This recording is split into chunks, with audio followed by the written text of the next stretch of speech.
Buenas tardes, vamos a dar inicio a la clase que corresponde al día 4 de abril del presente año, tomando en consideración pues que nosotros no podemos parar con el contenido del curso, y de esa cuenta primeramente espero en Dios que todos se encuentren sin novedad, gozando de buena salud. Hoy nos tocan ver dos temas: la finalidad del proceso jurisdiccional y el debido proceso. De esa cuenta vamos primero a analizar la finalidad o el fin del proceso. Aquí pues aparece un profesor argentino, Clemente Díaz, que nos dice que el estudio del derecho procesal no debe circunscribirse al estudio del proceso. Al respecto, diferentes autores han elaborado distintas teorías. Entre ellas tenemos la teoría subjetiva, la teoría objetiva, la teoría social y por último la teoría ecléctica o la teoría mixta, que le llaman también. Es esta la última, la mixta, la que trata de fusionar dichas tendencias. Es en ese orden de ideas que en cuanto a la objetiva y a la subjetiva no voy a ahondar en el contenido, toda vez que previo a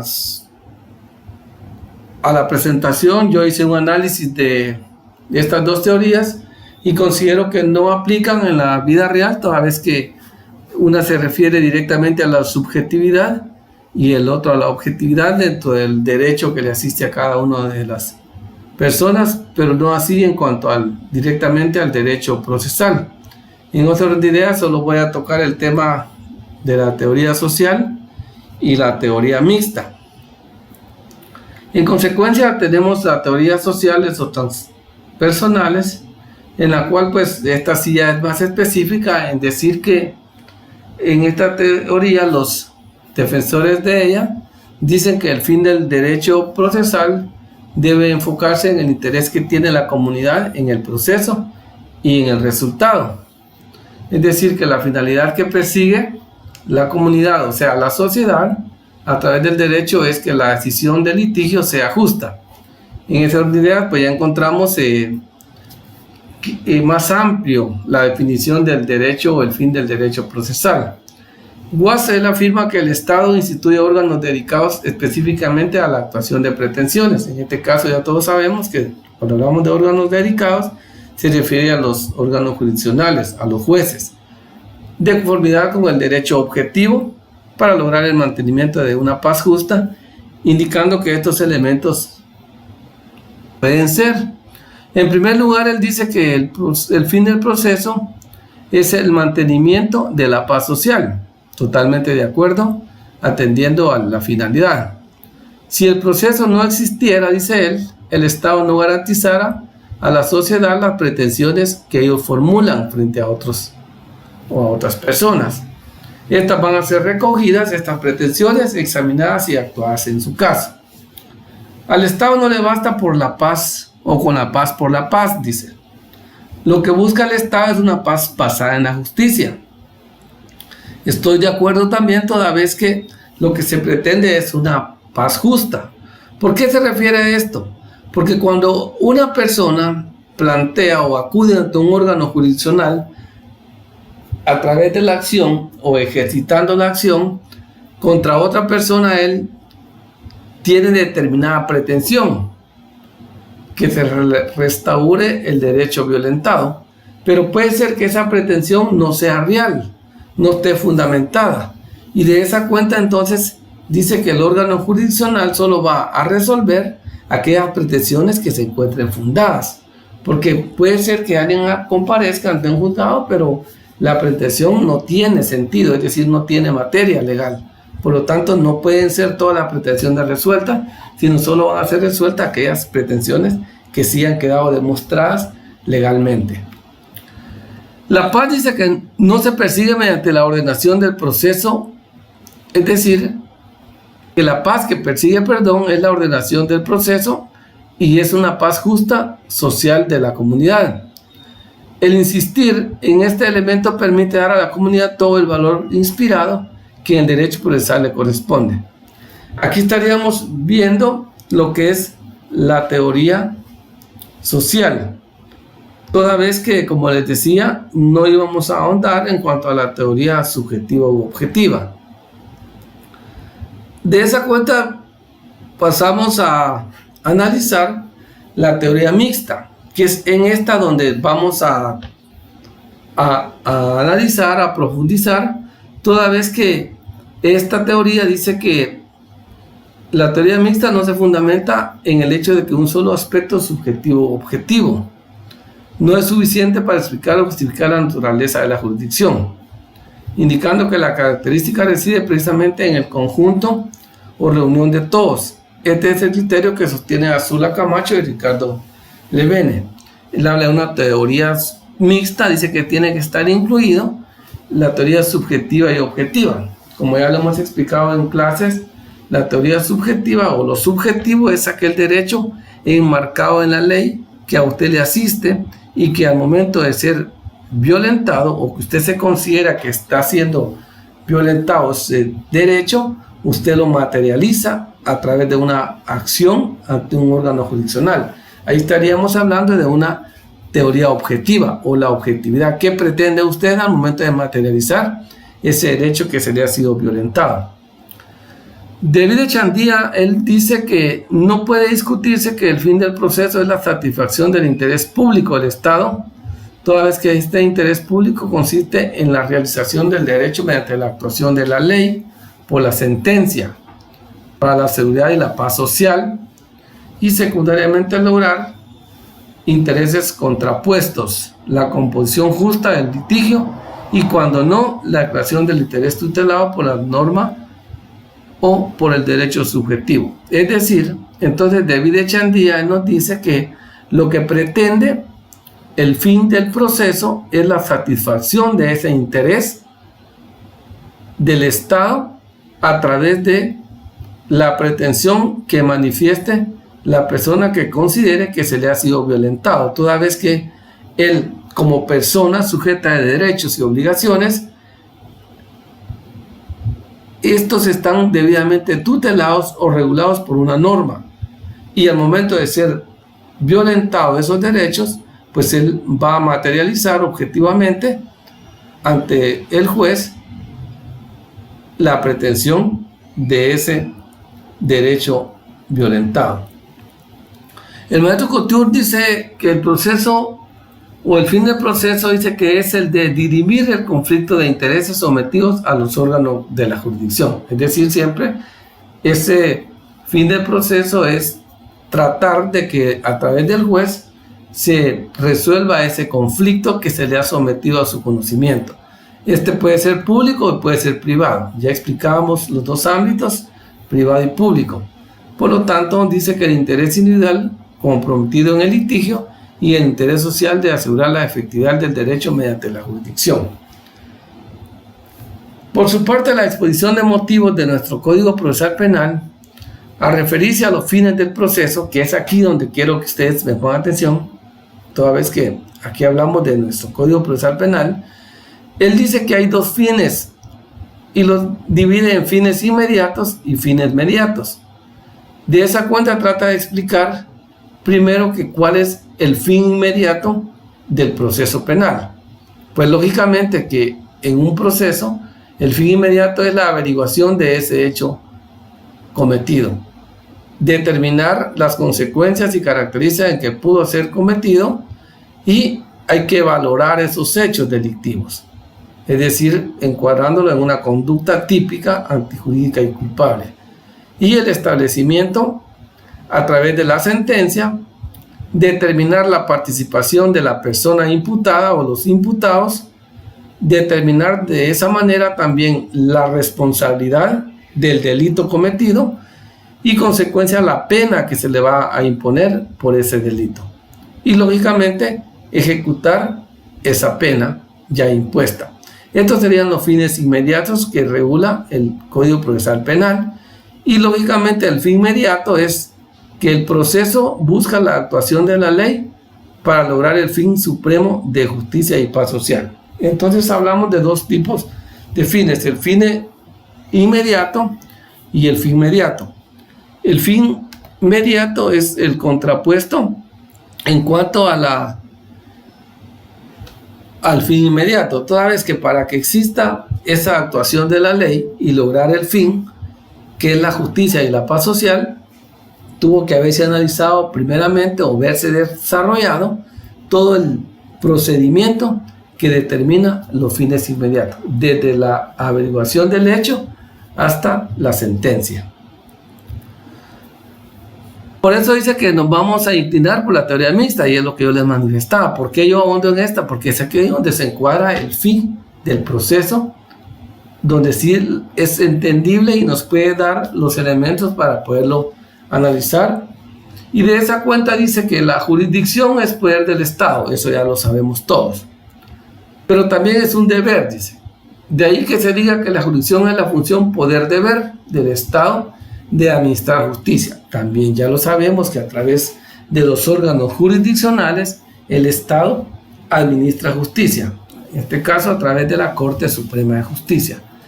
¿Qué va a tutelar el Estado? Los intereses individuales y sociales de una sociedad en su conjunto, aplicando la ley al caso que se le ha llevado a su conocimiento o concreto. Siempre no tenemos que olvidar que en el ejercicio de la función poder-deber del Estado no debe haber primacía de un interés sobre el otro. Ya lo explicamos también cuando hablamos de la imparcialidad. Recordemos que el Estado de Guatemala se organiza para proteger a la persona y así sucesivamente lo regula el artículo 1 y el artículo 2, que dice que es deber del Estado proveerle a sus habitantes la paz, la justicia, la seguridad, etc.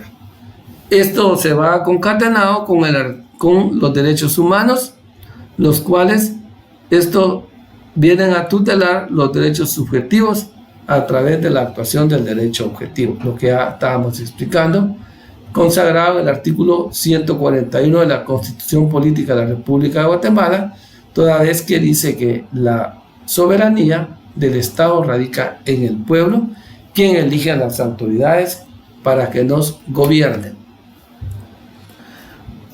Este sería el tema del fin del proceso, los fines del proceso jurisdiccional, y ahora pasaríamos al siguiente tema, que es el debido proceso.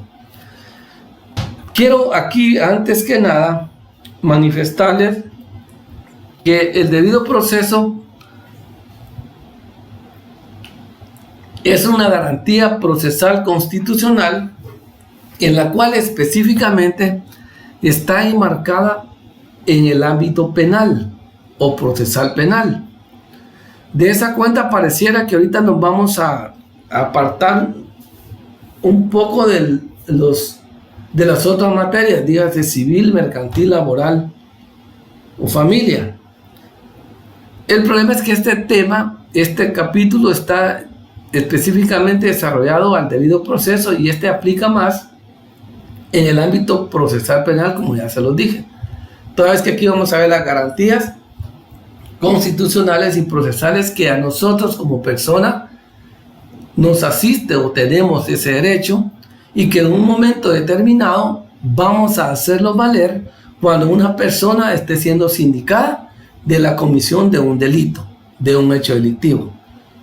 Lógicamente, este debido proceso lo vamos a encontrar en otros procesos como los que ya mencioné, pero específicamente se materializan en el tema procesal penal, toda vez que aquí es la libertad de la persona. Recuérdense que, como hemos venido viendo a lo largo del curso, en el ámbito privado es un eminentemente contractual, donde es la voluntad de las partes. En el tema penal, aquí no hay voluntad de las partes. Aquí la persona comete un delito, tiene que ser sujeta a un proceso, independientemente que dentro del curso de la investigación, pues él reconozca, admita los hechos, pero en su momento se le hará la salida procesal. Voy a analizar, o vamos a ir analizando las diferencias o la similitud, la similitud que hay entre las garantías procesales y las garantías constitucionales.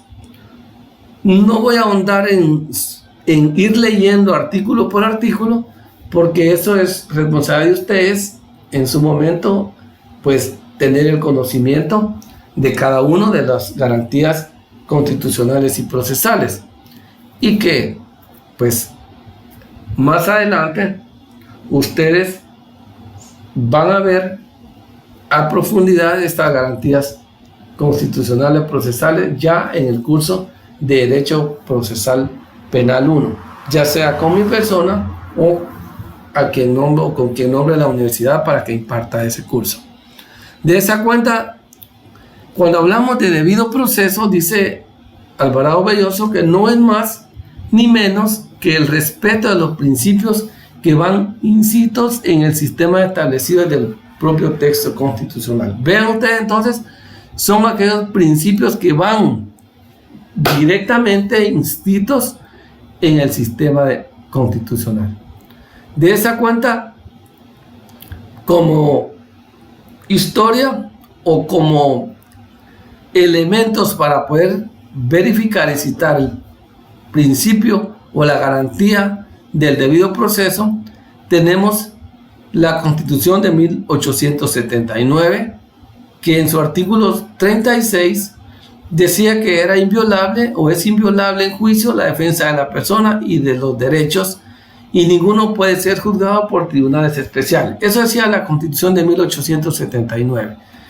Y después, en la Constitución de 1965, aquí dice que el proceso penal en el que se observan las formalidades y garantías esenciales del mismo. Entonces, si en la Constitución de 1879 nos decía que era inviolable en juicio la defensa de la persona, ya en la de 1965 nos dice o nos menciona ya un proceso penal con las mismas garantías que regula el artículo 36 de 1879. De igual manera, la Constitución actual de nosotros, Guatemala, de 1985, viene y retrotrae ese término de la Constitución de 1879 y lo regula en el artículo 12 de nuestra Constitución. Ahí lo dice, que nadie puede ser condenado ni privado de sus derechos, etc. En este texto constitucional ostenta ya un carácter de norma supralegal porque no puede ser alterado o reformado mediante los procedimientos ordinarios de creación o modificación de la norma. Este es tema de derecho constitucional, es tema del curso de derecho constitucional, donde ustedes, si no lo han visto, lo van a ver, donde determina y establece de que la Constitución, en el caso de Guatemala, como es rígida, tiene su propio, en la propia Constitución tiene su propio procedimiento. ¿Qué procedimiento utilizar para reformar algunos de los artículos de su Constitución? ¿Qué artículos no pueden ser reformables? ¿Y qué artículos pueden ser reformables solo a través de una Asamblea Nacional Constituyente? Por lo tanto, el texto constitucional de nuestra Constitución tiene un carácter supralegal, porque esta no puede ser alterada ni reformada mediante un procedimiento sencillo, sino tiene su propio procedimiento para poder modificar un artículo de nuestra Constitución.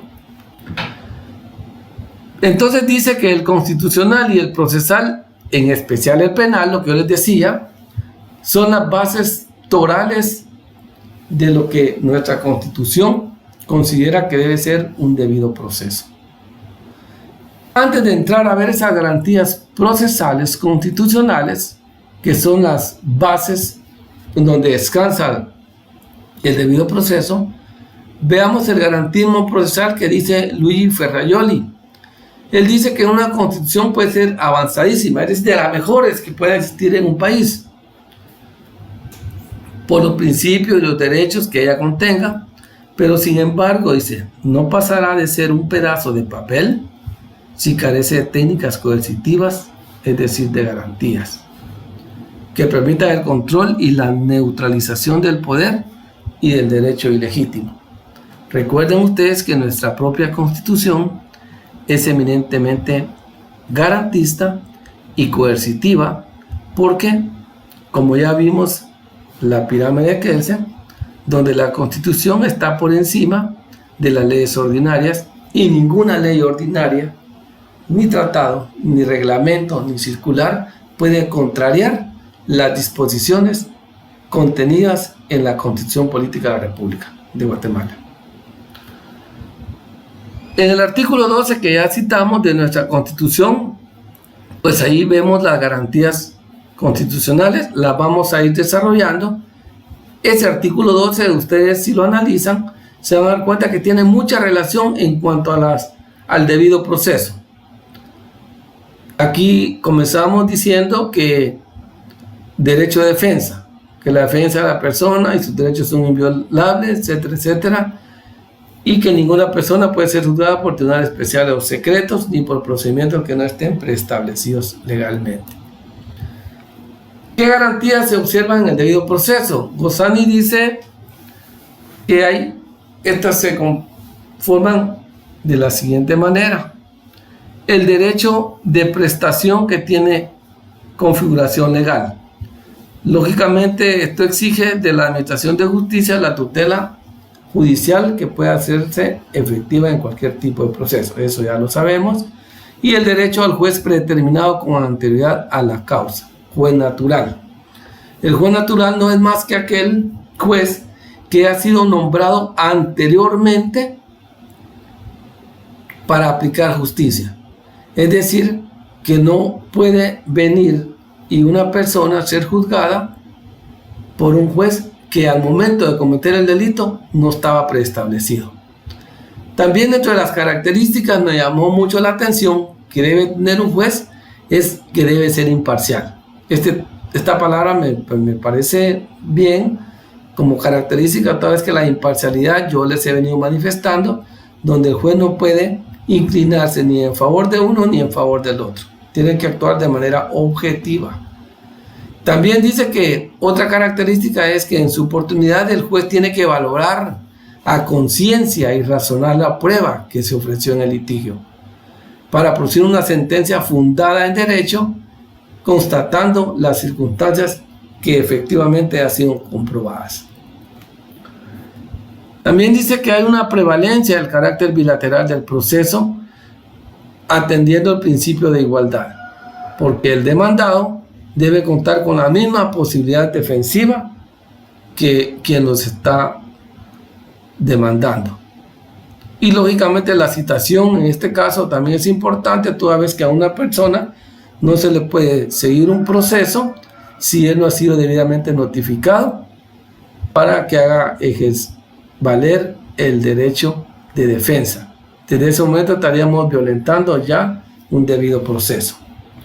Y el derecho de defensa, pues lógicamente, como ya lo dije, ¿en qué consiste? Que es la asistencia legal que debe tener para equilibrar esa lucha contra la otra persona que lo está demandando, partiendo desde ese momento del principio de contradicción.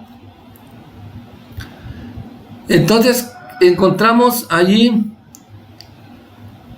respecto a los derechos relacionados al concepto de debido proceso, encontramos dos sentencias de la Corte de Constitucionalidad que se refieren a esa garantía del debido proceso. Recuerden ustedes que la Corte de Constitucionalidad es un órgano autónomo. ¿Y cuál es la función principal? La defensa del orden constitucional, es decir, verificar y estar pendiente de que no se violente una norma consagrada en la Constitución. De esa cuenta, pues ahí pueden ustedes leer qué dicen las dos sentencias en cuanto al debido proceso. Ahí está la gaceta, el expediente, la página y la sentencia. Una es del 16 de diciembre de 1999 y la otra es del 19 de septiembre del 2001, en la cual ambas sentencias relacionan a la garantía del debido proceso. La pregunta siguiente dice que si es garantista nuestro Código Procesal Penal. Pues sí, es garantista, pero para poder analizar y verificar realmente si nuestro Código Procesal Penal es garantista, tenemos que compararlo con nuestra Constitución Política de la República, y de esa manera vamos a determinar cuáles son esas garantías que se incorporan o se relacionan entre el Código Procesal Penal y la Constitución Política de la República. Y vamos a ver qué importante es cada una de ellas. Solo a manera de ir avanzando en el contenido, y que no podemos leer artículo por artículo en el caso de la clase, porque el tiempo se nos iría, y yo sé que pues esto no podemos tardar más de media hora, 40 minutos y mucho, pero sí ustedes tienen que leer en su totalidad cada uno de los artículos, y de esa cuenta podemos ver el debido proceso. Nos habla de la garantía de la igualdad. Artículo 4 lo relacionamos con el artículo 21 del Código Procesal Penal, que se refiere a esa garantía que dice que todos los seres humanos son libres e iguales en dignidad y derechos.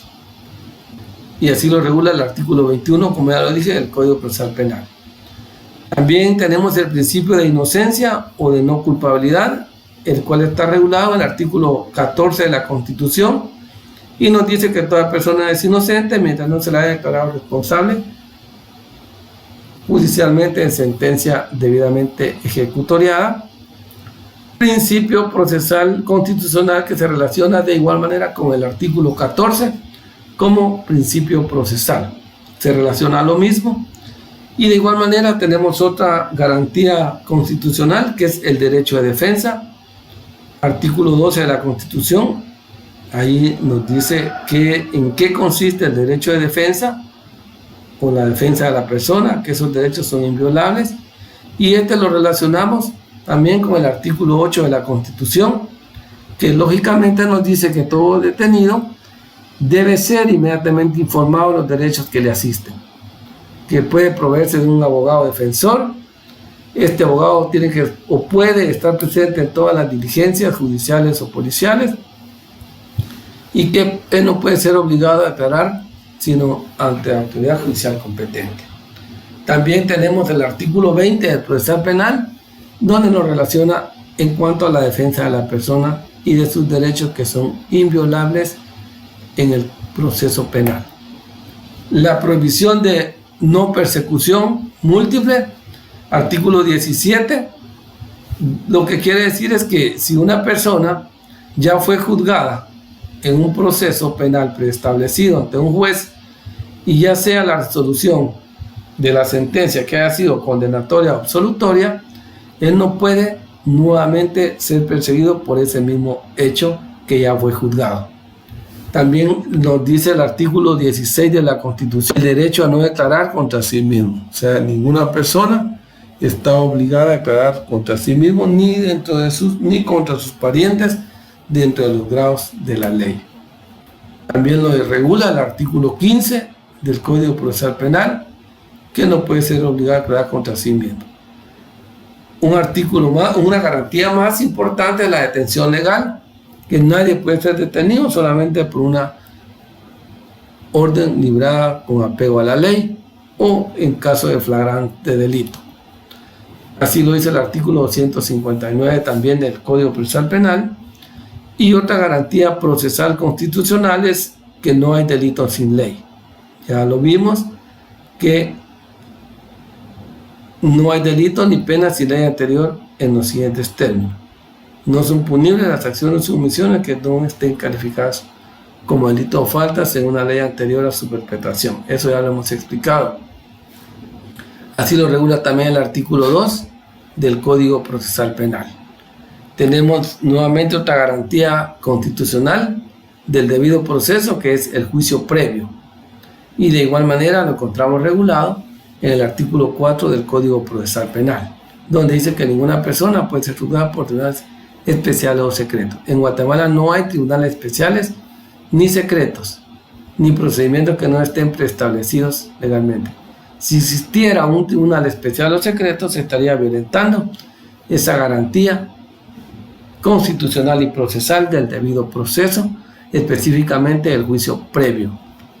Juicio preestablecido, 12 de la Constitución, lo mismo, y también se relaciona con el artículo 4 y 20 del Código Procesal Penal en cuanto al juicio preestablecido. Es decir, que una persona para ser condenada tuvo que haber sido oída, citada y vencida en el juicio ante un juez competentes respetando las garantías que estamos viendo en este momento. La independencia judicial es un tema que ya lo hemos explicado, que le corresponde a la Corte Suprema de Justicia, donde se encuentra regulado en el 203 de la Constitución y de igual manera en el artículo 7 del Código Procesal Penal. Jueces imparciales, si bien la Constitución no los especifica de manera expresa, como sí lo especifica el Código Procesal Penal, sí debemos entender y analizar el artículo 46 de la Constitución relacionado a los tratados y convenios internacionales en materia de derechos humanos. Y de igual manera, también el mismo 103 nos dice que corresponde a los tribunales la potestad de juzgar y promover la ejecución de los juzgados. Esto ya lo hemos visto, lo hemos desarrollado en clase. De igual manera, el artículo 7 del Procesal Penal aquí sí ya nos regula específicamente que los jueces deben de ser imparciales e independientes y solo estar sometidos a la Constitución y a la ley. El artículo 12 de los tribunales preestablecidos, lo que yo les decía, que es quien juzga la causa, ya tuvo que haber sido nombrado con anterioridad para que esté ya preestablecido. También lo regula el artículo 7 del Procesal Penal. La detención por faltas o infracciones. El artículo 11 de la Constitución dice que por faltas o por infracciones a los reglamentos, la persona no debe permanecer, no debe ser detenida, no debe permanecer detenida, siempre y cuando se identifique. Se puede establecerse quién es, a través, en este caso, de su documento personal de identificación u otro documento análogo que tenga características legales. O por alguien vecino que diga, yo lo conozco, fulano de tal, hijo de fulano de tal, vive en tal lugar. O porque la propia autoridad lo conozca, lo pueda identificar. Él no deberá ser detenido o no deberá permanecer detenido. Entonces, aquí hemos visto estas garantías que están inmersas tanto en la Constitución Política de la República como en el Código Procesal Penal. Solo nos queda una pregunta, dice Landón y Sosa. Para afirmar si nuestro Código Procesal Penal es acusatorio o inquisitivo, no hay más que ver las facultades que se le otorgan al juez, lo cual veremos después que establezcamos si hay distinción entre la función de acusar, defender y juzgar. Recuerde usted, regresando a los sistemas, cuando hablábamos del sistema inquisitivo, decíamos que en el juez estaba concentrada la función de acusar, de juzgar y de condenar y de investigar. Ahora tenemos un código procesal penal eminentemente garantista y acusatorio, en el cual vamos a ver cuáles son las funciones que le corresponden a cada uno de estas instituciones. ¿A quién le corresponde acusar? Al Ministerio Público. ¿Dónde se encuentra su base legal? 251 de la Constitución Política. Además de eso, el Código Procesal Penal también le da las facultades al Ministerio Público como un ente autónomo. 107 del Código Procesal Penal, donde determina que la Policía Nacional Civil, en materia de investigación, está subordinada, por decir así, o acata órdenes del Ministerio Público, solo en materia de investigación, no así en materia administrativa, toda vez que la Policía Nacional Civil es una institución jerárquica y se rige por su propia ley orgánica de la Policía Nacional Civil. Pero repito, en materia de investigación sí está subordinado al Ministerio Público. También el artículo 46 y 181 le da otras facultades al Ministerio Público, como también el 24 bis, el 24 ter y el 24 del Código Procesal Penal. Estos temas, como les repito, en el curso de Derecho Procesal Penal 1, ahí se desarrolla con toda o todo su contenido. También tenemos el artículo 309 del procesal penal, en el cual pues el Ministerio Público es el encargado de la investigación, probar el hecho. Y de igual manera, entonces podemos determinar que la función de acusar le corresponde al Ministerio Público.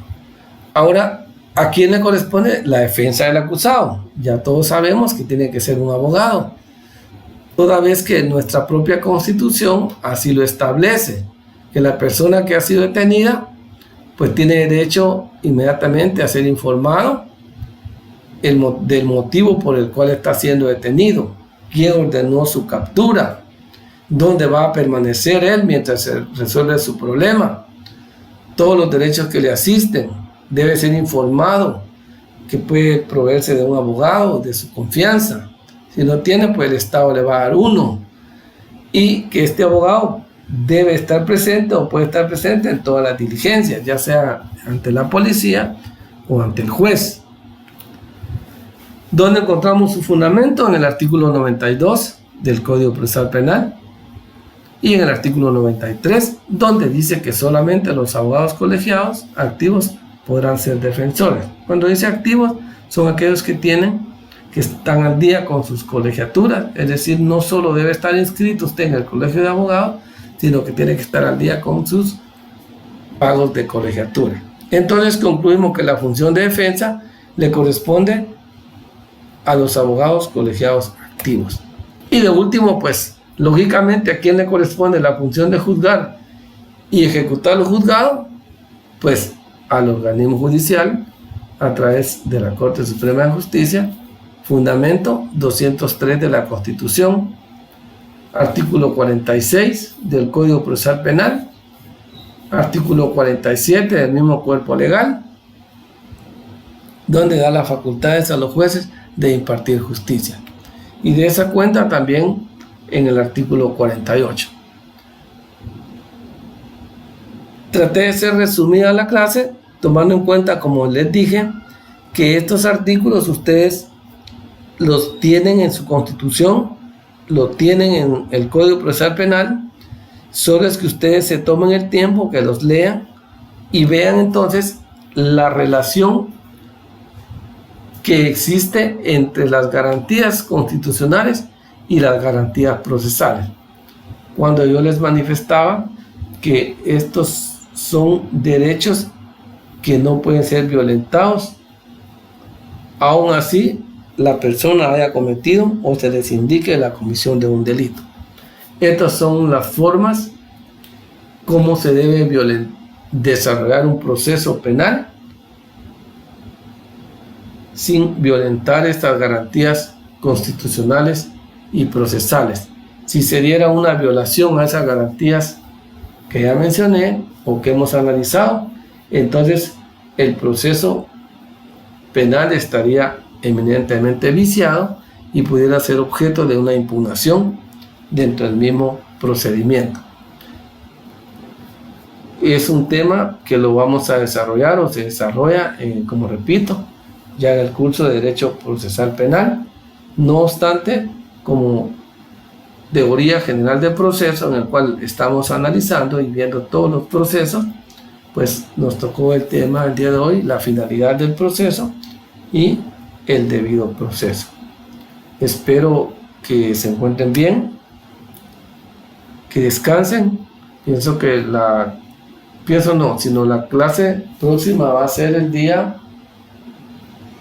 18 de abril. Si todavía la situación está como se encuentra ahorita, pues lo más lógico es que va a ser a través de este medio. Y si las cosas han cambiado, pues a lo mejor Dios quiera ya nos veamos en una clase presencial. Entonces cuídense y atendamos ese eslogan: quédate en casa. Que descansen, que pasen una feliz Semana Santa, aunque sean encerraditos. Pasen buena tarde. Adiós.